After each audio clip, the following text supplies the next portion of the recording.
Fala galera, eu sou Marcelo Reck, redator da Mindset. O Reck Play de hoje é com o Sérgio Garrido, diretor de criação da NW3 de Ribeirão Preto. O Sérgio é redator por formação e tem uma longa carreira. Começou em uma locadora de vídeos e trabalhou em algumas agências, incluindo a Ético e Ético Ogilvy, onde criou grandes trabalhos, especialmente para o Magazine Luiza. Nesse papo, a gente passou pela carreira dele. Falamos sobre Magazine Luiza, o conceito Vencer Feliz, alinhamento entre publicidade e ponto de venda para gerar resultados, um mini curso sobre varejo e ainda a regionalização das mídias como fortalecimento da criatividade, posicionamento de marca e muitas histórias interessantes. Então, bora ouvir essa conversa. O Rec é meu, o Play é seu. Sérgio, como foi e de onde veio o teu interesse pela propaganda e quando decidiu que queria trabalhar com isso? Eu gostava muito de música, né? Tive algumas bandas durante a adolescência. Gostava, e ainda gosto muito de escrever também. Eu gosto pela escrita desde assim, de muito jovem. Eu ganhava aqueles concursos de redação que tinha no primário, assim. Adorava escrever. Achava um momento muito legal, você com você mesmo, a sua imaginação solta. Sempre gostei muito disso. E a propaganda acabou se demonstrando a profissão onde eu poderia usar as várias técnicas que eu apreciava para desenvolver um trabalho e garantir o pão de cada dia, né? Foi bem nesse aspecto assim, bem nesse aspecto. Talvez eu fosse um artista plástico, tentaria ser, né? Não sei nem se eu teria tarimba ou talento para tanto, né? Mas a propaganda, ela consegue, cara. A parte das técnicas que você junta para trabalhar dentro dessa área, né, passam muito pela questão das artes. Aí eu me sinto muito realizado com isso. E também agora, com as mídias sociais e tal, a questão dos resultados, vem os números também, que é uma coisa que me agrada bastante também. Então agora eu tenho uma combinação interessante de arquitetura e engenharia dentro da minha área, né, ou dentro da coisa mais humana com a coisa mais exata. É nesse caminho que eu estou trilhando agora e estou achando interessante. Mas, sem dúvida, o que leva o início da questão com a propaganda, dessa proximidade, dessa alegria de trabalhar com isso, que é uma coisa tão bacana, é a questão artística, sem dúvida. Pô, legal, cara, tu misturar números e letras, né? Conta um pouco mais da tua trajetória, de quando tu começou e até chegar na NW. Bom, eu comecei trabalhando numa produtora de vídeo, era uma locadora de vídeo que tinha uma produtora, que era a Gênios. A Gênios tinha várias lojas que locavam fitas de VHS, olha só, né? Talvez a maioria das pessoas nem saiba mais o que é isso, mas eram os filmes em formato de VHS, né?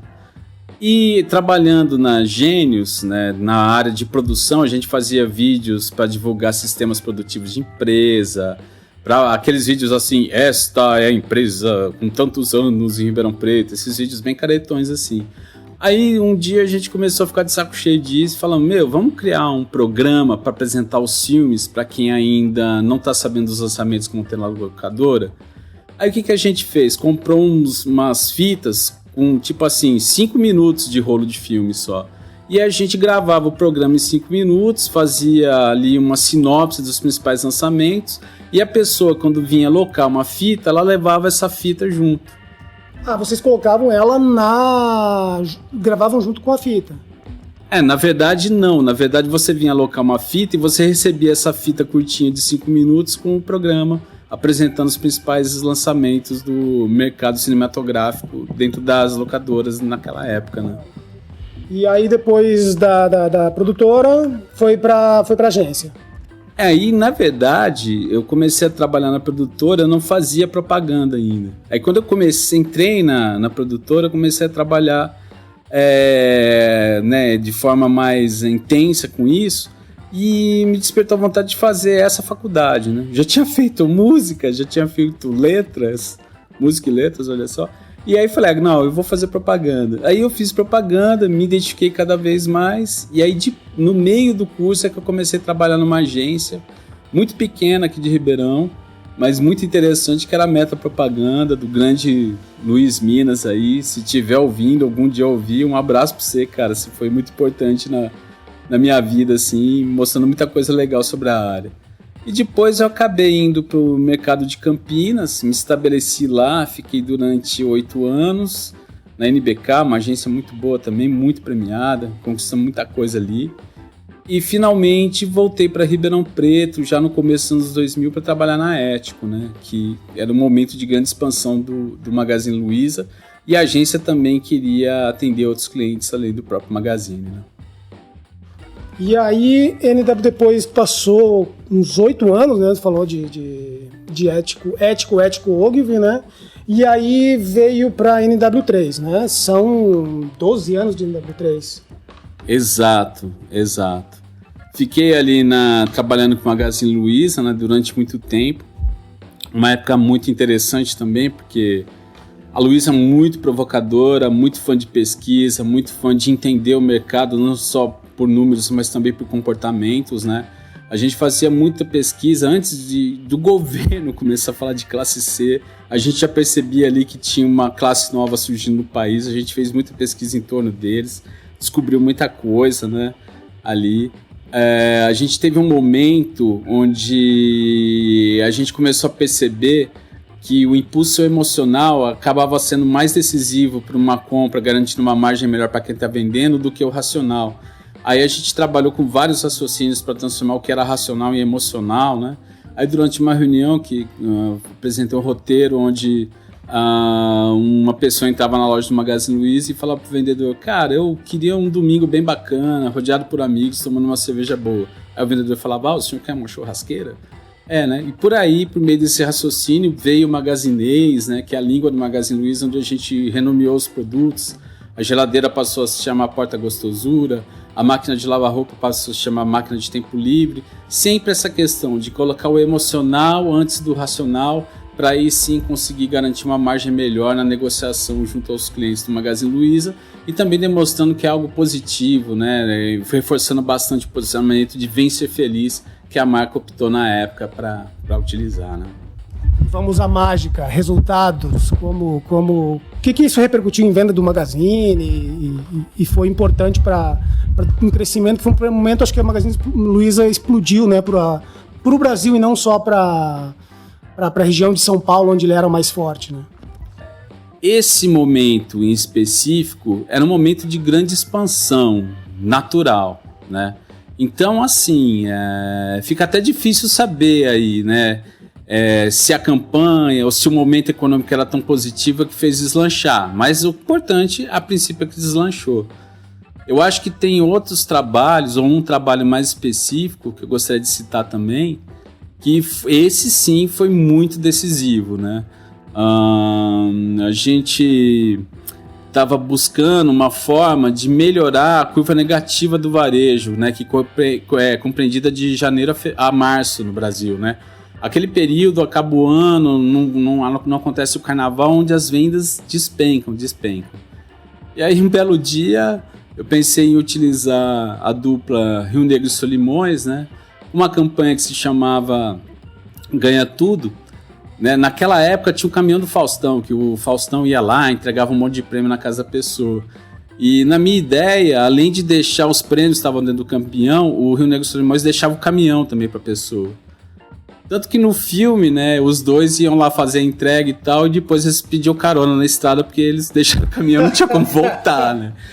E, assim, geraram uma série de cabeças de oferta legais, tipo assim, os dois na estrada: você perdeu a entrada para Ibitinga. Ele falou: aqui, Magazine Luiza não tem entrada não, tal. Uma série de filmes com esses raciocínios, assim, simples, né, de piadinhas simples e tal, para não fugir da característica do público. E acabou resultando na primeira vez que o Magazine Luiza não fechou negativo nessa curva. E aí você vê a equipe falando: cara, o cara tá aqui, vem aqui comprar, ele fica indeciso, a gente fala que ele pode ganhar um caminhão, na hora o cara resolve fechar o negócio. Então, assim, eu acho que é um exemplo, cara, pra mim, assim, me enche de orgulho, eu acho muito bacana, que é a propaganda sendo usada como propaganda, como ferramenta de venda, não só nas mídias, né, mas nas palavras do vendedor que está ali. Tem que ter argumentação, ele tem que ter uma saída ali para fazer o cara fechar o negócio, ele que está na linha de frente, né? A propaganda existe por causa dele, né? E não exatamente para ganhar prêmio. Ganhar prêmio é muito bom, mas a função inicial da propaganda realmente não é essa. Legal demais conhecer esses dois cases. E aí tu participou da transição de Ético para Ético Ogilvy. Como foi esse período aí? Essa história que eu te contei desse roteiro, né, onde a pessoa entrava na loja Magazine Luiza e pedia um domingo bacana, rodeado por amigos e boa cerveja, o vendedor saca aquele que é uma churrasqueira, acabou me levando a fazer parte da equipe da Ogilvy, que foi introduzindo os novos processos dentro da Ético, né? Eles acharam bacana o caminho, e esse caminho realmente acabou originando, em parte, o Vencer Feliz, e em parte também a questão da origem, do dicionário, do magazinês e tal. Então, nesse momento, o meu contato com a Ogilvy foi bastante intenso, né? Com a Bombonati, o Luiz Cama, né? Também planejamento, Bombonati Planejamento, o pessoal da criação também, o Vitor Azambuja, a Carmela, pessoal muito bacana. Mas assim, o Luiz Cama sempre foi um grande ídolo meu como planejador, né? Um cara que tem uma visão de mercado muito apurada e foi incrível, de repente, você conseguir trabalhar do lado de um cara que é ídolo seu. Isso é muito... cara, é difícil descrever assim o que é isso, né? E é incrível, né? Porque quando eu estudava, fiz aqui publicidade não na app, né? A gente queria muito trazer alguém de planejamento de fora, assim, para dar uma visão mais macro do mercado, né, e tal. E a gente conseguiu trazer o Luiz Cama, né? Aí depois, sei lá, uns 12, 13 anos depois, estou eu trabalhando com o Luiz Cama. Eu falava, não é possível, cara, não é possível. Foi muito, muito legal, muito prazeroso. Muito aprendizado também com todo mundo lá. Muita gente muito fera. Mas, assim, cara, gente muito fera na Ético também, viu? Muito cara ali que Gerva sabe muito de varejo, o Kodak sabia muito de varejo, o Ari, cara, o próprio Raul com algumas inovações interessantes. Cara, muita coisa aconteceu ali, viu? Foi uma soma de talentos, de um monte de encontro bacana que resultou num momento muito mágico para todo mundo aí.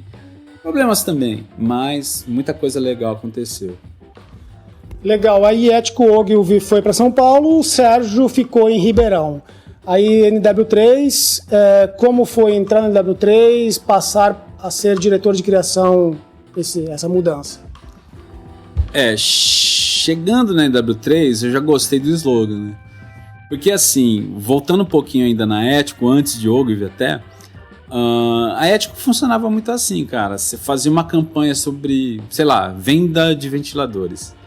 Aí a campanha não ia bem. O vendedor da área de ventilador ligava direto para você. Falou, cara, não vendeu. O que aconteceu? Aí toca, você vai para Franca, junta o gerente de vendas de ventilador, junta o principal fabricante fornecedor de Magazine Luiza de ventilador e a gente discute para entender o que tem que fazer, o que tem que remodelar. E daí minha paixão por resultado foi cada vez maior, cada vez mais me impactava falar, cara, eu não fiz só uma campanha, eu gerei vendas, eu consegui vender.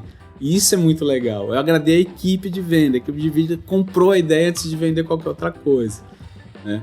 E a partir disso, como a NW3 também já tinha o slogan compromisso com resultados, daí já saía uma identificação. E à medida que eu comecei a trabalhar com a equipe aqui, né, com Breda, com Cláudia, que são, né, as grandes lideranças, né, da agência também na época, foi surgindo uma identificação muito grande, a gente foi se entrosando muito.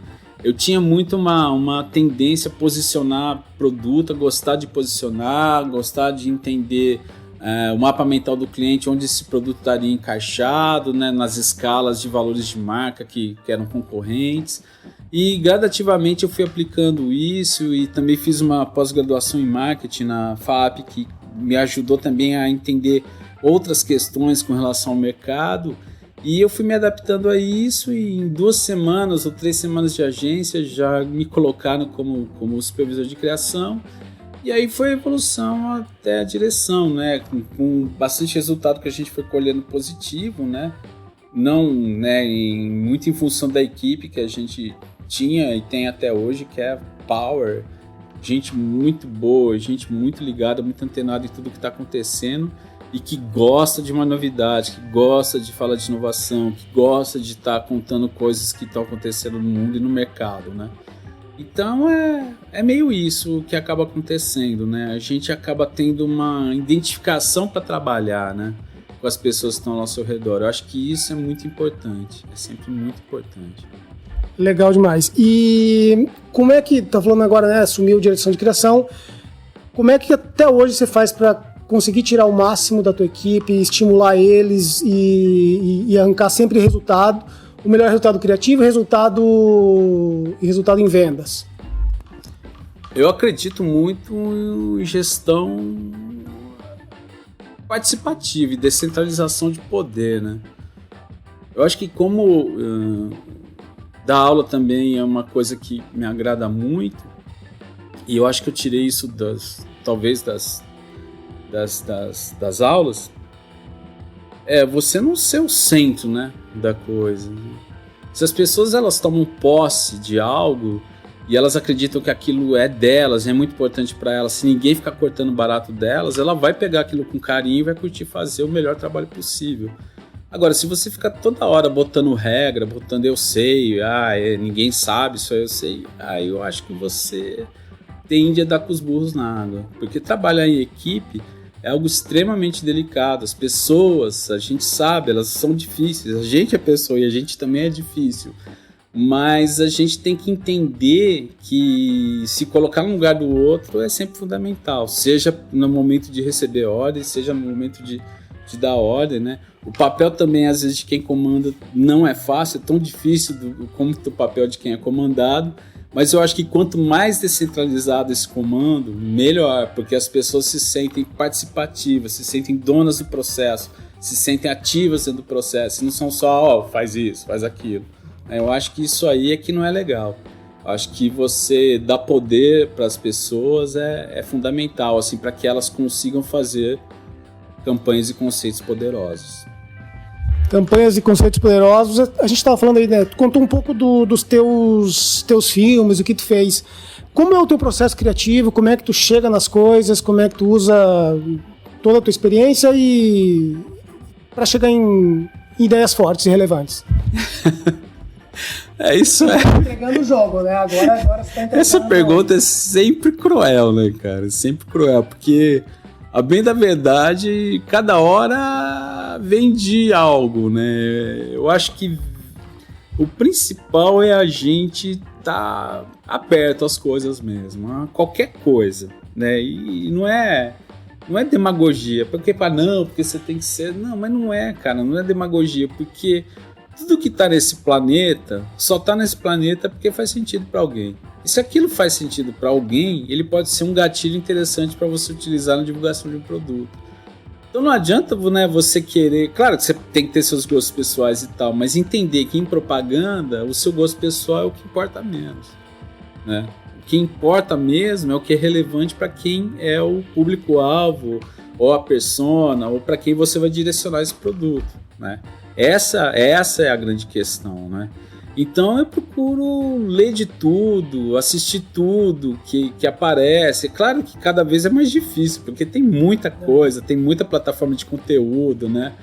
E é até interessante, né, que a pirataria havia caído, porque estava tudo meio concentrando, ou Netflix, ou não. Agora tá surgindo um monte de plataforma, a pirataria voltou a crescer de novo, porque assim, ninguém tem grana para pagar tanta plataforma, para ter tanta informação. É uma coisa incrível, né? O mercado brasileiro é muito interessante nesses aspectos. Mas na medida do possível você tem que estar atento a isso. E mais que isso, né, cara? O elevador do seu prédio tem muita informação. Seu vizinho, o cara que você bebe cerveja. Você tá dando uma volta no quarteirão, você vê um diálogo entre duas senhoras, você vê um diálogo entre dois adolescentes. Você tem muito a aprender, cara. Você tem muito a aprender. Eu acho que a grande questão é o seu senso de observação. E também uma leitura boa da sociedade ou da comunidade onde você vive para conseguir contextualizar aquela cena que você está vendo ali naquele cotidiano pequeno, mas que ela faz parte de algo muito maior. Assim. Você tem que sacar essas ondas de ampliação e de personalização de alguma coisa. Eu acho que quando a gente está no mercado que tem massa e tem comunicação digital one-to-one, a gente tem que entender isso. Né? É os 1 milhão de um, né? Que a Globo tanto fala agora, que é um raciocínio que eu acho fantástico. Eu também acho muito bom. Numa outra oportunidade que a gente conversou, você falou que o mercado de Ribeirão, né, teve uma valorização de criatividade muito grande, que tinha dado uma queda. Como você vê o momento atual da publicidade aqui, especificamente de Ribeirão, do nosso mercado? É como eu te disse, né? A gente tem que entender que as agências estão situadas em algo muito maior que é o mercado, né? Que esse mercado ele sofre influências das mais diversas, né? Sejam por econômicas ou mesmo por comportamentos novos que surgem e tudo, né? Quando a gente estava no mercado mais pujante, 2007, 2010 e tal, a tendência natural era a criatividade diminuir mesmo. Por quê? Porque, cara, né, tudo que você colocava no mercado vendia, né? Era um mercado em ascensão, um mercado em crescimento, né? Agora eu percebo uma retomada da criatividade. Por quê? Porque o mercado está mais concorrido, não está mais tão fácil vender. E também, por um outro lado, uma notícia muito boa, muito positiva, é que quem está chegando na liderança das empresas hoje tem outra mentalidade e compreende que diferenciação é cada vez mais fundamental para uma marca, um produto se sobressair ou um serviço, né, sobre o outro, né? E quando se fala em diferenciação, a criatividade vem ali coladinha, juntinho, né, cara? Como é que você vai diferenciar sem ser criativo? Então, nesse aspecto, eu vejo que, ao contrário do que, né, a gente viu anteriormente, um mercado não muito afeito a lampejos criativos, agora eu percebo que está acontecendo. E isso é muito bom, né? E tem muito profissional bom aqui da nossa cidade, da região, enfim, fazendo coisa para aproveitar isso aí também. Eu acho isso bárbaro, isso mesmo tem que acontecer. Falando um pouquinho agora mais sobre resultados em festivais, que é uma amostragem, que a gente estava falando agora há pouco mesmo de resultado, e festival tem um resultado de criatividade pura e não necessariamente de resultado. A gente vê, né, nos festivais aqui promovidos em Ribeirão, a gente vê uma amostragem dos melhores trabalhos de fora se sobressaindo ao trabalho de Ribeirão. Como é que você vê esse tempo, né, que já vem um tempo consistente, e se tem como a gente mudar isso, se faz sentido a gente brigar por festival, como é a tua visão sobre isso, pensando que tu é um cara bastante de resultado, número, vamos chamar assim? Eu respeito muito a criatividade. A criatividade me levou a lugares que eu talvez não fosse sem ela. Mas eu entendo que a questão de planejar e entender um público, às vezes pode colocar a criatividade como não a primeira alternativa mais interessante para alcançar um resultado. Se você puder fazer isso de forma criativa, ótimo, maravilhoso. A gente tem mais é que fazer mesmo, e quanto mais criativo, mais interessante acaba sendo, né, para dentro da nossa própria área e tudo. Mas eu acho que o que tem que vir primeiro é a relevância daquilo que você está propondo para as pessoas que vão consumir o produto ou o serviço, né? Não tem jeito. Não tem jeito. Nem sempre dá para ser tão criativo. Às vezes você tem que pensar mais com o aspecto venda, né? Eu acho que o mercado ribeirão-pretano é por tradição varejista, né? E o varejo ele é muito mais de presta atenção aqui em mim do que vou usar argumentos incríveis para te convencer a comprar algo, né? Muito mais no barulho do que na criatividade. Mas eu acho que também, por outro lado, com essa chegada dessas novas pessoas nas empresas, entendendo a diferenciação como algo importante, como vantagem competitiva, a gente abre de novo espaço para a criatividade, e a gente tem que entender que ela acaba sendo fundamental nesse processo de diferenciação, né? Com relação a prêmios, eu acho muito importante os prêmios que atrelam criatividade com resultado. Eu acho que isso acaba, na minha opinião, sendo algo mais justo. Porque você ser criativo sem compromisso com venda é um problema também. Eu acho que isso não é bacana para o mercado. Eu acho que a gente tem que ser criativo dentro do aspecto de garantir o retorno para o cliente, né? Tá aí a NW3 com seu compromisso com resultados, né? Tá aqui solidificado, mais de 30 anos de mercado, porque entende a necessidade disso. E eu respeito muito isso porque venho de muito tempo num grande grupo varejista que entendia que o resultado era fundamental para o crescimento dele, né? E hoje o que a gente pratica aqui dentro da agência também é com esse respeito, né, cara? Porque investir em comunicação requer muita confiança do cliente em você. E você vai conseguir ser muito criativo no momento que o cliente confiar em você e você der argumentos sólidos, informações sólidas e consistentes sobre o mercado, provando que essa criatividade vai gerar diferenciação, que vai estar atrelada diretamente de forma automática a um aumento de consumo. A gente tinha comentado agora há pouquinho, né, antes de começar a gravar, que tu falou, né, da importância de quem está chegando nas empresas, mais do que nas agências, nas empresas. Você vê como talvez o grande segredo, ou o principal, o segredo está nas agências, nas empresas, em quem vai comandar, do que talvez tenha um papel maior do que nas próprias agências? Não dá para afirmar isso. Como eu disse agora, né? A pessoa que está numa agência, para ela gerar confiança, para o cliente confiar nela, tem que ser um profissional com uma boa formação também, né? Não tem jeito. O cliente que tem uma boa formação não vai, dificilmente, vai confiar em alguém que não consiga provar para ele que os pontos de vista são válidos, que as informações são pertinentes e coerentes junto ao público-alvo ou às personas. Né? Eu acho que aí é um ciclo, né? É um ciclo. Cliente bom, profissional de propaganda bom, profissional de propaganda bom, cliente bom.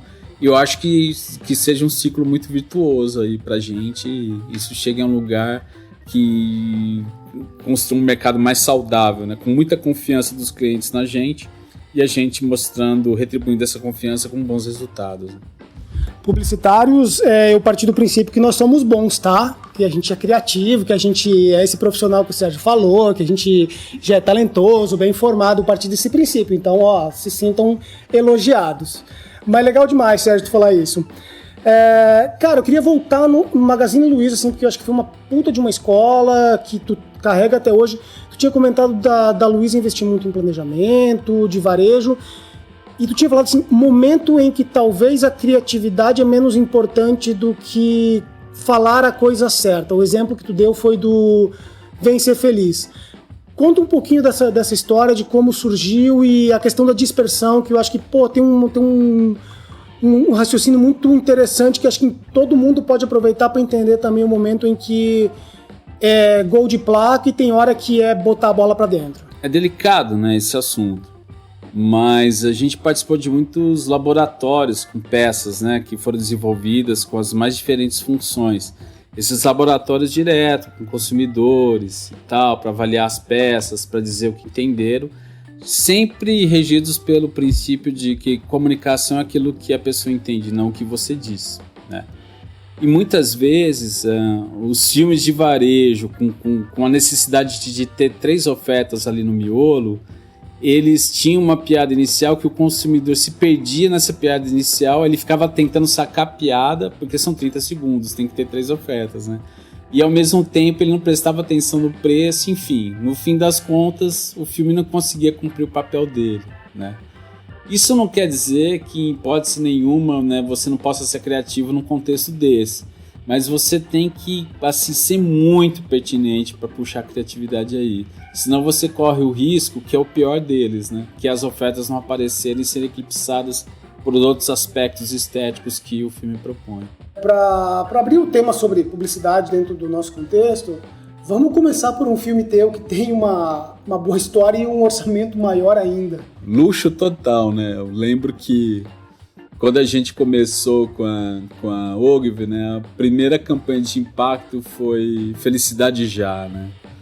Nessa campanha, eu propus uma passeata de pessoas exigindo felicidade pelas ruas, né? E elas tinham faixas, tinham cartazes, né? Esse filme, cara, ele foi filmado no centro de Porto Alegre. E esse filme, eu me lembro até hoje, assim, que eu até meio que tremia, assim, para entregar, né? Na época tinha o diretor de criação lá ainda. E era um filme que custou quase R$1 milhão, assim. Era um filme de 1 minuto e meio, né? E eu não acreditava, eu olhava assim para aquele pedaço de papel escrito, aquilo que eu tinha escrito, e falava, cara, isso aqui vai valer. Não é possível, alguém tá zoando isso. Isso era só o valor de produção, né? Porque parou o centro de Porto Alegre, Na época ainda começava a ter computação, mas não tinha assim, vamos multiplicar uma multidão por 2 multidões, não era bem assim, né? Então usou muito figurante, né? Usou muito ator bom para dar complexidade, né, de interpretação num filme que, né, tinha essa coisa de provocar uma passeata em prol da felicidade, né? E a gente também já fez transmídia, né? A gente conseguiu articular com algumas lojas do Magazine Luiza para elas promoverem passeatas nas cidades junto com o lançamento do filme. Então foi uma coisa muito, muito bacana também, assim, bem interessante. Que eu tenho certeza que só uma mente muito pra frente como o da Luiza poderia falar, não, põe isso no ar que eu achei interessante. Cara, e como é que faz pra transformar uma realidade de um filme de 1,5 milhão e outros filmes com grana pro nosso mercado aqui de interior, né, Ribeirão e de todos os outros interiores do Brasilzão aí, pras nossas realidades? Como é que a gente faz coisas legais, criativas e com resultado com muito menos grana? Eu acho que vem sempre do que já comentamos aqui, né? Da observação de oportunidades, né? Um dos primeiros trabalhos que eu fiz na NW, né? A gente estava procurando algum formato inusitado para o Ribeirão Shopping, porque o Ribeirão Shopping, né? A questão do sorteio dos carros, né? Uma global, né? Ficou durante um tempo assim, né? E aí eu comecei a observar esse monte de programa social que tem em Ribeirão. Aí eu tive a ideia assim, cara, vamos juntar todos os colunistas sociais. Juntamos todos que tinham na época, né? A Neuza Biguete, o Fabinho Said, desculpa, eu acho horrível citar porque minha memória é péssima para nome. Mas assim, todos eles, né? A Lelinha Gentil, se não me engano, estava já no time. Não, as borboletas ainda não haviam começado, ainda não. Enfim, a gente juntou todos eles como se fosse um programa único, onde todos eles estivessem juntos apresentando a nova expansão do Ribeirão Shopping, né?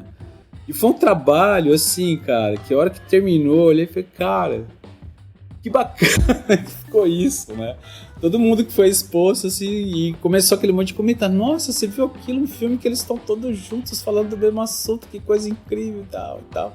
E é muito legal porque a gente fez esse filme com a Atômica e a gente conversou muito, né, com o Fred, assim, cara, vamos respeitar ao máximo a natureza de cada um deles, vamos deixar eles à vontade quando eles estivessem dentro do programa deles, né?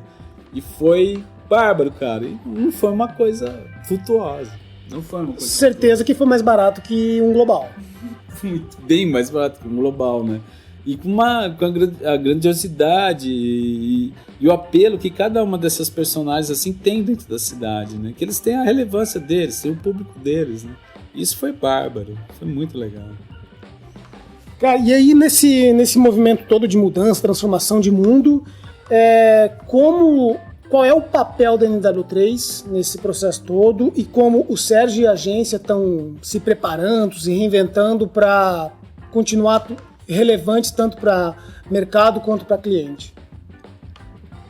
A gente está muito ligado, e acho que não tem como ser diferente, tentando desvendar os princípios, né, de inteligência artificial dentro de grandes e enormes proporções. A gente cada vez mais entende a questão do resultado como atrelado não só à mídia on, mas à off também. Isso está ficando cada vez mais forte, está ficando mais interessante, né? E eu acho que graças a Nossa Senhora do Bom Senso, e acho que aí eu não vou colocar nem só a NW3, mas de certa forma o mercado, como diria o Nando Reis, né? Você está fazendo muitos milhões de vasos sem nenhuma flor, né? Essa discussão de formatos está ficando para trás, a gente está entendendo que as flores ou conteúdo que vão dentro dos vasos voltaram a ter importância como antes não tinha. A relevância ela é dada não só por meios digitais no aspecto de algoritmos, mas é de pertinência na vida das pessoas, né?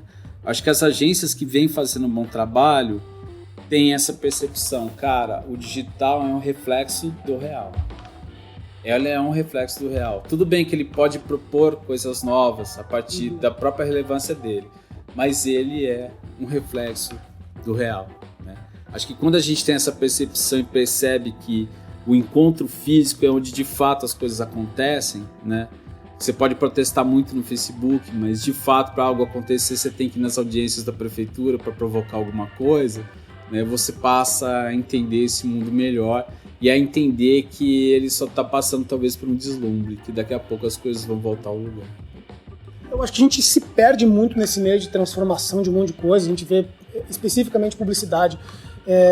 Anos 80, quando surgiu a computação gráfica, cara, o formato foi mais importante do que a ideia. Eu acho que a gente está passando pelo mesmo momento. Concordo plenamente com você. Desculpa. Não, cara, a gente corta aqui todo o assunto. Concordo plenamente com vocês. É muito parecido.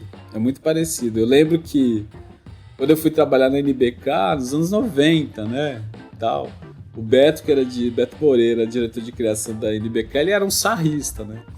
E na época tinha um equipamento que poucas produtoras tinham que se chamava ADO. E esse ADO era um equipamento que ele fazia a tela da TV girar assim no próprio eixo, como se tivesse uma profundidade. Era um princípio de um 3D, uma imitação de profundidade e tal. E aí virou aquilo, né? Todo filme tinha um ADO. E o Beto, ele tinha uns filmes dos Móveis Carvalho que eram 2 cobrinhas, né? E ele fez um filme com as cobrinhas cheio de ADO. Aí no final do filme as cobrinhas falavam: meu, eu tava ficando tonto já usando esse negócio aqui. Então acho que é meio por aí, sabe? Assim, eu acho que eu gosto muito dessa metáfora do Reis. Cara, você só faz vaso, cadê as flores? Uhum. Tá bom, tá cheio de vaso aí, tá cheio de plataforma, tá cheio de formato, tá cheio... Tá, mas o que nós vamos por aí? O formato é importante, a natureza do formato é importante, a adaptação de um conceito a um formato pode ser enriquecedor, mas o conceito é o conceito. Né? O conceito bom é o conceito bom, não tem o que fazer. A gente, né, toda hora se fala nisso e toda hora eu acho que a gente se perde muito nessa coisa. A gente vende pra pessoa, não vende pra consumidor, mas só que toda hora a gente esquece que antes do consumidor vem uma pessoa, e a questão do formato, a gente se perde, a gente tem que tomar muito cuidado para não acontecer essa deturpação. Eu acho que tem você já se perdeu, eu vou ter o direito, talvez eu me perca agora, porque eu estou assistindo meio complexo. Tem uma coisa assim que me chama muita atenção, né?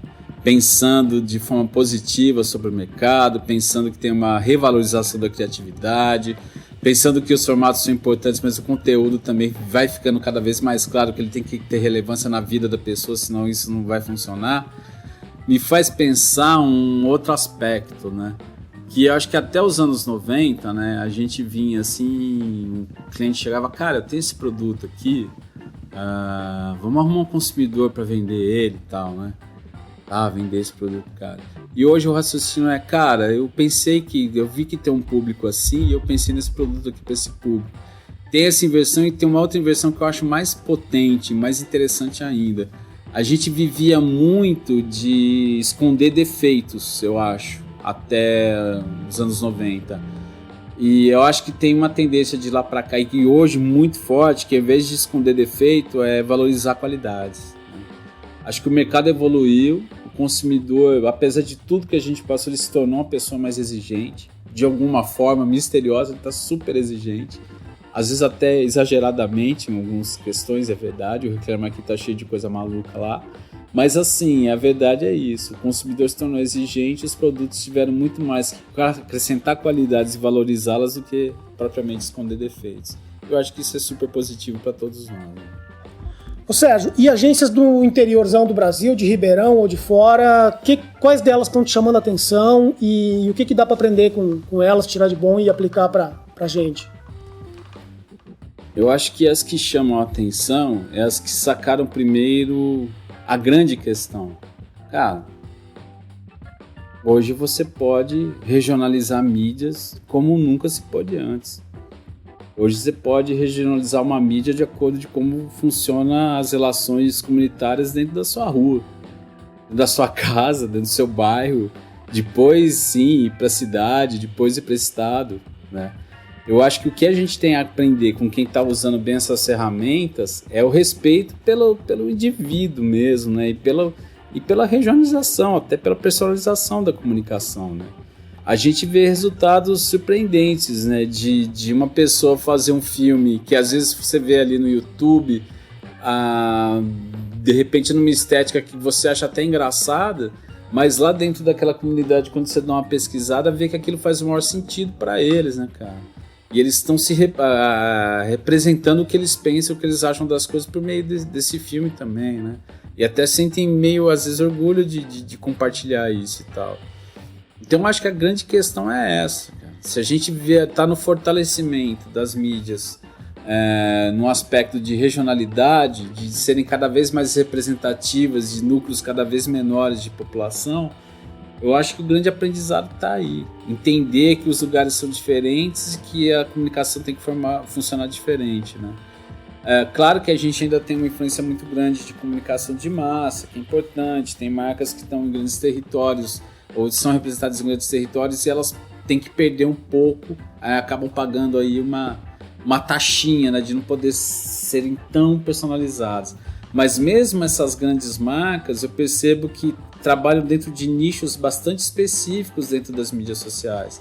Então essa possibilidade de trabalho por nicho que a gente descobre aí, eu acho fantástico, cara. Eu acho fantástico. Eu acho que cada vez mais a propaganda tem capacidade de ser representativa de alguém, ser representativa de uma comunidade, né, ser representativa de um grupo de pessoas que tem a mesma mentalidade ou que tem o mesmo objetivo e que podem até se expressar pelo consumo de uma determinada marca para ajudar a representar a crença que eles têm nesse planeta. E agências de São Paulo, cara, o que dá para aprender com elas, o que dá para ver que eles fazem e que a gente pode trazer para nossa realidade de mercado? Cara, eu vou ser muito sincero, cara. Eu acho que da mesma forma que a gente olha para São Paulo olha para Nova York, né? Eu acho que tem ali uma amplificação, às vezes, de capacidade de produção desse aspecto. Agora, na Ético, na Ogilvy, trabalhei com um monte de gente que era da Ogilvy, trabalhava lado a lado, talvez um se expresse um pouco melhor que o outro e tal, mas no fundo, cara, não é o carnê de IPTU que determina o talento, né? Você pode estar em qualquer lugar, em qualquer cidade, você pode ser mega power, você pode não conseguir colocar todo o seu talento em evidência por uma série de questões, incompreensão do mercado, falta de verba, mas se você tem boas ideias, cara, e você conversa com as pessoas vão percebendo isso, não tem como você não achar que não é onde você mora o determinante da quantidade de talento que você tem ou da sua capacidade, talvez de realização sim, mas de talento eu acho a mesma coisa. Eu acho que muitas vezes eles podem aprender coisas com a gente aqui também e vice-versa. Até eu acho assim, eu não curto muito que pessoas de outras cidades venham julgar os trabalhos aqui. Eu acho que a gente tinha que julgar os nossos trabalhos. A gente sabe o que a gente vive, né? Eu acho um aspecto que tem um outro viés, né? Que é um olhar de fora, que também é bacana. Mas eu acho que a presença do profissional que é da cidade e ele ter a capacidade de deixar claro o contexto onde aquilo está sendo veiculado e o sentido que aquilo tem é cada vez mais fundamental, né? Já que a gente está falando de one-to-one, personalização, regionalização, né? Se a tendência é essa, acho que a gente tinha que ser coerente com ela, até mesmo no momento de interpretar se uma peça tem potencial de venda ou não tem potencial de venda, se é criativo em função disso ou não também, né? Agora a pergunta é para o professor Sérgio. Como é sair da sala de criação e comandar a sala de aula? O que eu já comentei aqui, né? Algo até que que eu acabei até tirando das próprias salas de aula, assim. Eu acho que eu me sinto assim, eu vou lá para trocar conhecimento, né? Porque eu sou de outra geração. Os meninos que estão lá fazendo aula comigo são super novos. Eles conhecem coisas que eu talvez nem fosse conhecer se eu não desse aula, né? Eles vivem, né, como uma viagem no tempo da aula, num certo aspecto, assim, né? Porque você está convivendo com gente de outra geração, né? E isso é muito fascinante, porque muitas vezes eles se deixam envolver muito, né, com as histórias que você vai propor ali. E também para falar de planejamento e branding, né, dificilmente a aula não vai ser legal, né? Mas eles também trazem muitas coisas, né? E é o que eu sempre procuro estimular ao máximo. Cara, traga coisas. Você paga uma mensalidade, você está aqui para ter aula. Quanto mais coisas você trouxer que fazem parte do seu universo particular, mais você vai se envolver com a aula e mais interessante você vai achar e mais você vai aprender. Porque eu acho que ser interessante é intrinsecamente ligado com o aprendizado. Se você não consegue despertar interesse, cara, hoje em dia eu acho muito complexo a pessoa sair da sua aula aprendendo algo. Assim, eu acho muito difícil. Mas no aspecto assim, né, macro, é fantástico. Sair da criação para ir dar aula são duas coisas muito, muito boas de fazer, muito gostosas assim, e que me dão muito prazer. Principalmente quando as aulas são pra gente que já tá no mercado, que aí o cara já tem aquele afinco de, cara, eu quero melhorar e tal. Aí a aula rende, cara, aí você tem discussão, aí o nego quer falar, o nego quer mostrar que sabe, ou quer se, né, propor o que ele sabe para ser corrigido, enfim, né, aí eu acho que a gente atinge o grande momento da aula, que é da troca de informação e de experiências e de entender o aprendizado, não só algo que vai do professor para o aluno, mas também volta do aluno para o professor. E voltando para o diretor de criação, Sérgio, o que você avalia, o que você busca num trabalho, no portfólio de alguém, o que te chama a atenção, o que se espera e o que te faria contratar um cara que tá procurando, que quer crescer na profissão, enfim? Aí não tem jeito. Portfólio frio e calculista ali, né, cara a cara, é a criatividade. Você não tem como avaliar de outra forma. Tem boas sacadas, tem, né? Aí vem a pertinência também. Ele teve uma boa sacada criativa e é totalmente ligada a esse tipo de consumidor ou a esse tipo de pessoa que vai consumir esse produto. Tem muito a ver e tal, bacana, aí fecha. Mas eu acho que o ao vivo é o ao vivo, né? A hora que você vê a pessoa falando sobre, né, a mesma coisa que eu tô falando aqui, né, cara? Pô, por que eu acredito, o que eu fiz, por que eu resolvi, o que eu gosto, o que eu acho interessante. Acho que é nesse momento que você compra ou não a pessoa. Porque assim, você vai contratar uma pessoa, cara, pra ela conviver, né? Você vai conviver com ela. Então acho que é essa questão da empatia, mas não é empatia assim, pensa igual, não é essa empatia, mas de olhar assim que é uma pessoa, cara, que ela pode até ser muito diferente de você, mas que ela tem um nível bacana de criticar e de receber críticas e isso ser algo construtivo, né? E eu acho muito importante também perceber ali se a pessoa lida bem com frustrações, né? Porque a frustração, ela é inerente à nossa área, né? Quantas ideias você já teve, você fez, e você foi, o cara... então, não é bem isso, cara. Porra, se teve, né? Cara, peraí. A gente perdeu o time. Se fosse um mês atrás, teria dado certo e tal. Isso aí faz parte da nossa profissão, né? E a pessoa que não lida bem com essas frustrações, acho que ela acaba, às vezes, gerando uma coisa pesada para ela mesma, né? E aí acaba trabalhando as relações, é um pouco complexo. Então saber lidar bem com isso, assim, acho que é algo fundamental em qualquer profissional também. Legal. E, cara, quais trabalhos teus assim, são mais relevantes para ti, seja lá qual for o motivo para o Sérgio que são importantes esses 3 trabalhos? 3 trabalhos. Tem aqueles que eu já citei, né? Mas que eu posso dizer... tem uma campanha que eu gosto muito, cara. Gosto muito. Nossa Senhora, eu gosto muito dessa campanha. Quando eu trabalhava em Campinas, foi a época da Copa da França. 98 para os jovens. Que Brasil... Não é 90 França 98. Não é 94. Não, 94 Estados Unidos. Não é a Copa da França, a Copa que a França ganhou. Não, foi em 98. A França foi 98. Foi o último país que ganhou no seu próprio, país. Verdade. Aqui, ó, Hackplay é cultura. Cultura futebolística. É o Google Hackplay. E aí, cara, a gente atendia uma fábrica de massas, né? Que era a Renata. E na época, um dos jornais de Campinas, eles criaram um caderno especial Copa do Mundo. E ofereceram para a agência um formato horizontal assim, né? Não era paginona, tá? No formato de rodapé bacanão, assim, tinha uma presença apesar de ser rodapé, assim, era interessante o formato.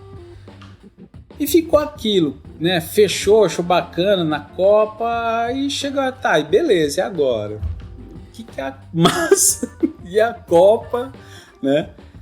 Aí a gente começou a conversar, trabalhando com o Castel, diretor de arte também, muito massa. E a gente começou a viajar assim nos formatos do macarrão, né, cara? Você tinha o PN, né? Que o título a gente trabalhou com penalidade máxima, né? E a gente foi amarrando com as narrativas dos jogos, né? Do Brasil, né? Tinha aquele macarrão que era tortinho, assim, parecendo uma molinha, né? Sim. Aí o Cafu na época dava cambalhota. E aí a gente brincava, depois do gol vem a cambalhota. E colocava só a massa ali, não tinha nada, já não tinha grana. Pô, campanha de produto mesmo, né? Campanha de produto mesmo. E a gente amarrou com assinatura assim, né? Macarrão Renata, macarrão da Copa e da cozinha, né? E a gente foi viajando em todas as massas. Aí tinha um macarrão que chamava Santo Antônio, outro que chamava Ave Maria, e a gente foi brincando com isso, então você reza uma Ave Maria e tal. E o mais punk, assim, né? E também tinha aquele que era todo torcido, né? Aí a gente colocou só ele assim, e o título era depois do gol, depois do jogo vem a torcida, né? E aí era do macarrão torcidinho, sempre, né, amarrando com o conceito de futebol ali e a massa para você preparar depois, né? E no final, né, a gente teve que fazer 2 versões de anúncios, né? Porque diferente do digital, né? O jogo era no final de semana e dependendo do resultado do jogo ia sair um anúncio, ia sair outro. Infelizmente o anúncio que saiu foi aquele que dizia que no final a França nhoque, né? Então... Poderia muito bem ter sido de uma marca de chocolate, porque foi um chocolate, foi horrível de ver aquele jogo, cara. Não foi tão ruim quanto a Alemanha, mas não foi legal. O Ronaldo passando mal, nossa, cara, aquilo foi punk. Mas acho que essa campanha ela me marcou muito, assim, nesse aspecto, né, de quanto foi inusitado misturar um macarrão com Copa do Mundo e as saídas que a gente foi achando, assim, gradativamente para fazer, né. Outra peça... Quando a gente ainda atendia o jornal A Cidade, né, existia. Foi engraçado que a gente fez uma campanha assim que deu muita repercussão, né, sobre o jornal A Cidade, né. E aí a partir disso a concorrência começou a fazer é muito legal isso, né? Quando você faz alguma coisa no mercado, o concorrente ele resolve ficar respondendo porque ele não aceita aquilo, né. E aí a gente pegou uma imagem que tinha 3 pilhas de jornais, assim, onde o do jornal A Cidade era a pilha maior, porque vendia mais, né? Era tudo comprovado, com ICV, tudo certinho, né? E a gente trabalhou com um título que funcionava assim, né? A concorrência ficou uma pilha, tava lá as 3 pilhas, né? A concorrência ficou uma pilha e complementava, a pilha menor, é claro, né? E aí levou eles a ficarem bravos de novo e continuarem respondendo. E a gente ia fazendo anúncios de novo para responder, né? Achei interessante, porque é como se você trocasse cartas com alguém, né? Com alguém que não gosta de você, você tava ali trocando carta, né? Ele fazia um anúncio, a gente ia lá e respondia. Aí ele fazia e respondia. Isso aí acabou durando um tempo, assim, que gerou um buchiche interessante, foi muito legal, né, participar de toda essa provocação. A gente vê essas brigas de Burger King, McDonald's em tempos digitais, né? Clássica guerra Coca-Cola e Pepsi, mas isso aí foi um tempo analógico, né? Analógico ainda, né? Jornal a jornal, dia a dia ali no jornal, né? Onde o jornal determinava o dia a dia, né? E uma outra peça que eu acho muito bacana também, porque o cliente é legal, né? A gente atendeu aqui a bug, agentes biológicos, né? O agente biológico é aquilo, né? Em vez de você usar algo extremamente venenoso para manter sua plantação longe das pragas, e você solta ali um agente biológico, e esse agente biológico é uma larva que quando ela nasce, ela come a praga que tem na sua produção, né? E foi muito interessante porque a marca da Bug, né, chama Bug Agentes Biológicos, ela tinha um formato meio de uma cabeça de mosca, que é a mosca que coloca as ovas e tal, né? A gente foi visitar a fábrica, é uma coisa incrível, né? Só tem um monte de mosca voando para todo lado, um monte de ovo para todo lado que você nem enxerga, né, e tal. E aí a gente desenvolveu um filme que a gente acabou até conquistando alguns prêmios com ele sobre a nova marca da Bug e o posicionamento dela, né? Eu acho bacana esse filme porque a gente foi colocando a marca em vários contextos diferentes e ela se adaptando a formas, todos com relação ao compromisso que a marca tem, né? Que é de proteger a vida, proteger o homem e proteger a natureza, né? Essa é uma peça também que eu acho muito legal, bem interessante, ela é extremamente simples, mas com muita verdade colocada dentro dela. E o que alimenta a tua criatividade? Eu acho que boas histórias alimentam a criatividade. Porque eu acho que as histórias, elas têm esse componente de teletransporte, né, cara? De você estar numa situação muito difícil e você encontrar a saída ali para aquela solução para reverter o problema, né? Às vezes de forma grandiosa, às vezes de forma sofrida. Mas as histórias, elas estão sempre apontando soluções, né? E eu acho, assim, que para nossa área, trazer um arcabouço, uma prateleira, um Google inteiro de soluções acaba sendo fundamental. Não tem jeito, né? A gente tem que sempre estar apontando soluções. E eu acho que as histórias, elas vêm muito a calhar para isso, né? Seja porque a plataforma for, seja livro, revista, blog, página de Facebook, tem muita gente contando história interessante em páginas de Facebook interessantes que não ficam só brigando, né? Tem muita coisa bacana acontecendo aí. Dentro de sites, né, específicos, de marcas específicas, tem boas histórias também. HQ, né? HQ... Assim, eu acho que a HQ, ela mistura literatura e cinema numa coisa só, né? Então, eu acho uma das coisas mais incríveis para você descobrir coisas, aprender coisas. Você conhece músicas por meio de HQ, você conhece outras HQs, você conhece personagens, você conhece livros. HQ, assim, é uma mídia que ela pode passar absolutamente informação sobre qualquer outra mídia, né? Eu acho isso formidável, assim. Eu acho que é uma fonte de inspiração contínua para minhas HQs, eu gosto muito. E passando um filme ou um vídeo em VHS lá desde o tempo da Gênios, cara, o que deu para aprender assim, o que você fez, não teria feito e que pode servir até de ajuda para alguém não cometer o mesmo erro ou até mesmo para você não repetir? Em tempos de inovação, o que eu vou dizer, cara? Acho que nada, acho que você tem que errar mesmo. Erra, entendeu?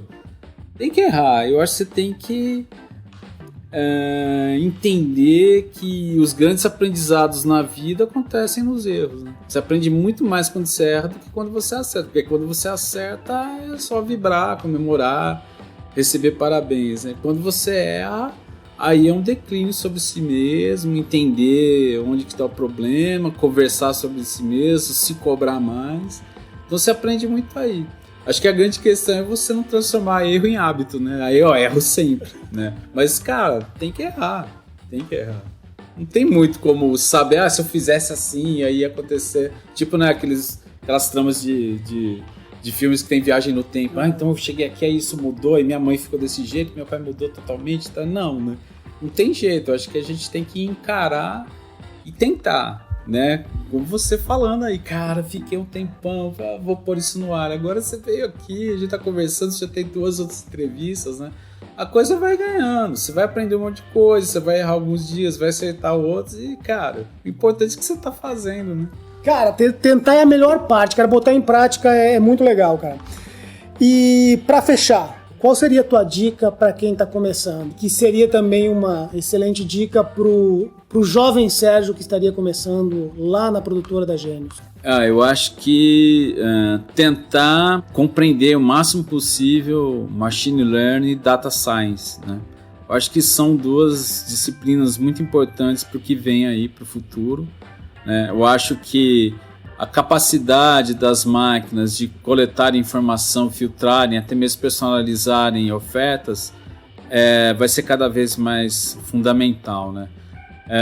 Eu estava assistindo o canal Philos, né, que é um canal que eu acho bacana, assim, e eles estavam passando uma propaganda não, uma reportagem sobre a agência francesa La Création, acho que é, né, a criação. Mas... Francês, tá bonito esse francês, hein? Quem me dera.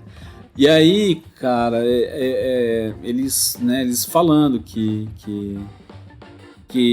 uma das marcas de carro que eles atendem, né, quando foi começar a trabalhar com eles, falou assim, cara, com a gente é assim, $1 investido, $2 retornados. Fora isso, não vai durar a nossa relação. Aí no final de um ano, o cliente, além de elogiar muito, deu um bônus gordo, porque eles tinham chegado a cada real investido, $8 retornado. Aí o repórter fala, cara, mas como? Como funciona? Qual que é a questão? Ele falou, é claro que eu não vou explicar aqui para você como funcionou para esse cliente, não posso fazer isso.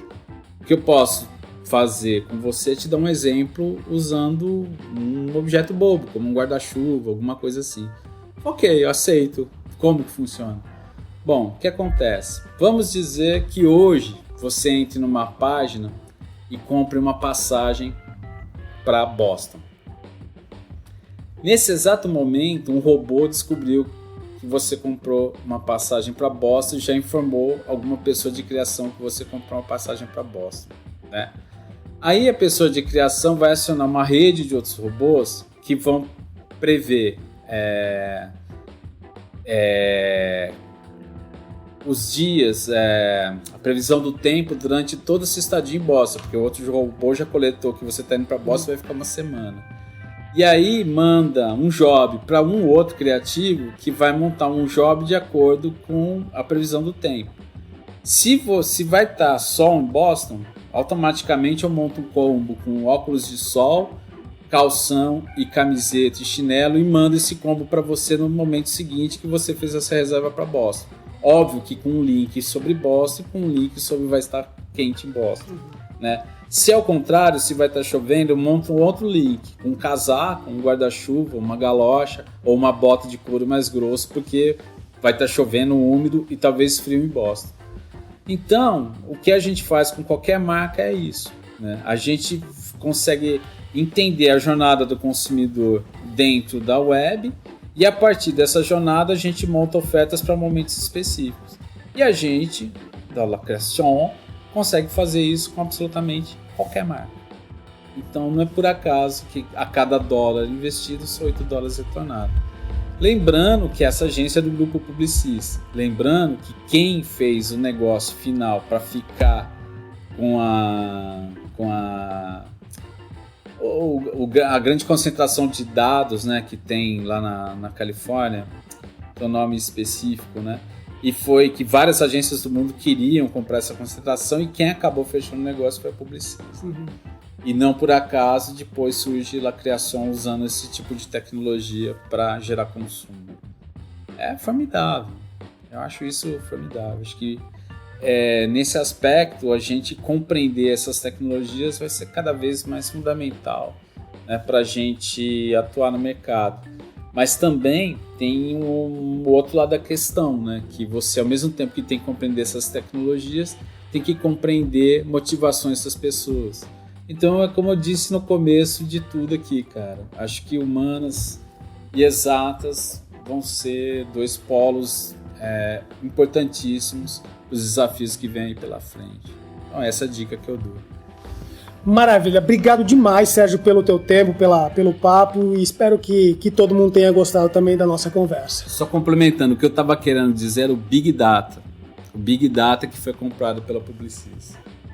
Valeu demais, Sérgio, obrigadão, cara, pelo teu tempo, velho. Valeu você, cara, foi muito legal. Sérgio, obrigado mais uma vez. O papo rendeu muito e espero que vocês também tenham gostado. Se gostou, espalha para os amigos, compartilha nas redes sociais, manda o link pelo Zap. A ideia é que mais pessoas participem dessa conversa sobre propaganda, gente como a gente. Aquele obrigado especial para Totini Produções, que deu um baita talento no áudio. Até o próximo Hack Play com mais um convidado. Abraço!